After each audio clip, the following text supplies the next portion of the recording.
Oke, halo semuanya. Kalian pasti tahu kan bahwa bahasa Indonesia merupakan bahasa persatuan bangsa kita yang seringkali kita pergunakan dalam kehidupan sehari-hari kita. Dan Indonesia sendiri mempunyai Trigatra Bangun Bahasa, yaitu utamakan bahasa Indonesia, lestarikan bahasa daerah, serta kuasai bahasa asing. Slogan yang dicetuskan oleh Badan Pengembangan dan Pembinaan Bahasa Kemendikbudristek. Dari slogan tersebut dapat kita simpulkan bahwa kita sebagai warga negara Indonesia perlu untuk mengutamakan bahasa Indonesia sebagai bahasa persatuan bangsa kita. Tapi apakah kalian tahu sejarah dan lahirnya bahasa Indonesia itu seperti apa? Atau bahkan kalian belum tahu nih sejarah dan lahirnya bahasa yang sering kali kita pergunakan dalam kehidupan sehari-hari kita? Bahasa Indonesia yang merupakan bahasa nasional dan bahasa negara Indonesia tidaklah lahir begitu saja. Namun bahasa Indonesia memiliki sejarah yang sangat panjang sebelum akhirnya diakui dan dinyatakan pada pasal 36 bab 15 Undang-Undang Dasar 1945. Bahasa Indonesia yang kita gunakan dalam segala segi kehidupan ini berasal dari bahasa Melayu. Seperti yang kita ketahui bahwa bangsa Indonesia memiliki ribuan keberagaman suku dan budaya. Kebanyakan dari mereka bahkan hingga kini masih menggunakan bahasa daerahnya masing-masing sebagai bahasa ibunya. Namun bahasa daerah tersebut tidak mungkin dipergunakan untuk komunikasi antar suku. Oleh karena itu mereka menggunakan bahasa Melayu sebagai bahasa penghubung antar suku ataupun antar kerajaan bahkan sejak berabad-abad yang lalu. Faktor utama yang menjadi alasan kenapa bahasa Melayu yang digunakan sebagai bahasa penghubung adalah karena bahasa Melayu merupakan bahasa perdagangan, terutama pada masa kejayaan Kerajaan Malaka. Bahasa Melayu disebarkan ke Nusantara melalui para pedagang sehingga perlahan-lahan bahasa Melayu menjadi bahasa penghubung antar individu. Oke, sampai kemudian menjelang tahun 1928 semua cita-cita persatuan dan kesatuan bangsa telah matang. Sehingga pada tahun ini semua perhimpunan-perhimpunan pemuda daerah memutuskan untuk bergabung dalam sebuah persatuan umum seluruh Indonesia, yaitu Indonesia Muda.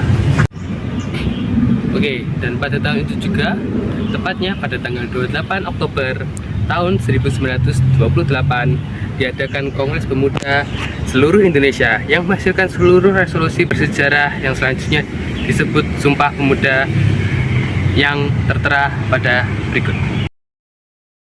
Sumpah Pemuda. Satu, kami putra dan putri Indonesia mengaku bertumpah darah yang satu, tanah Indonesia. Dua, kami putra dan putri Indonesia mengaku berbangsa yang satu, bangsa Indonesia. Tiga, kami putra dan putri Indonesia menjunjung bahasa persatuan, bahasa Indonesia.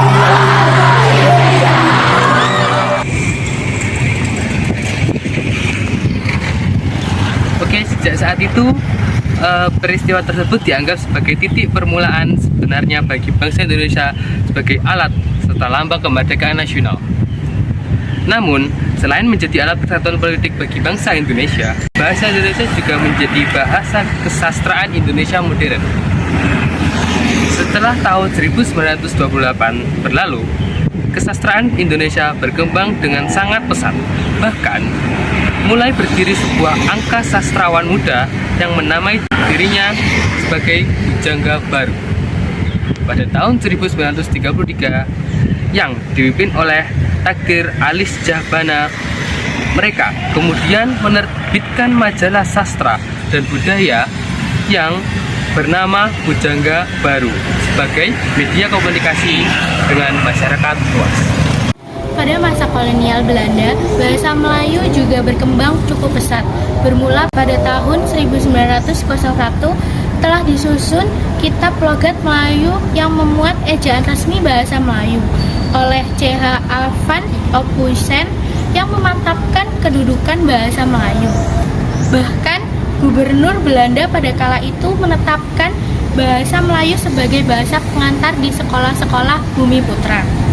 dan kemudian berlanjut pada keluarnya ketetapan Ratu Belanda yang merupakan reaksi atas gagasan Dewan Rakyat Volkrat pada tanggal 25 Juni 1918 tentang kebebasan kepada para anggota Dewan Rakyat untuk menggunakan bahasa Melayu dalam perundingan-perundingan. Awal mula perkembangan bahasa Melayu menuju ke bahasa Indonesia terjadi pada abad ke-20. Di masa ini mulai terjadi pergerakan nasionalis sehingga tercetus sebuah pemikiran bahwa diberlakukan suatu pemersatu yang bisa digunakan dalam menyatakan segala kehendak dan pikiran. Dan alat tersebut adalah bahasa kebangsaan, yaitu bahasa Indonesia yang dimiliki seluruh rakyat Indonesia tanpa terkecuali. Kemudian pada tahun 1938 terjadinya peristiwa penting, yaitu dengan terjadinya Kongres Bahasa Indonesia yang pertama di Solo. Dalam kongres ini, bahasa Indonesia dikukuhkan kedudukannya di tengah masyarakat, yaitu sebagai bahasa nasional masyarakat Indonesia. Pada masa pendudukan Jepang pada tahun 1942 sampai 1945, bahasa Indonesia memiliki kedudukan yang penting. Dan pada tahun 1945, Indonesia saat merdeka, bahasa Indonesia sudah memiliki kedudukan yang pasti, yaitu memiliki kedudukan yang resmi sebagai bahasa kesatuan negara Indonesia.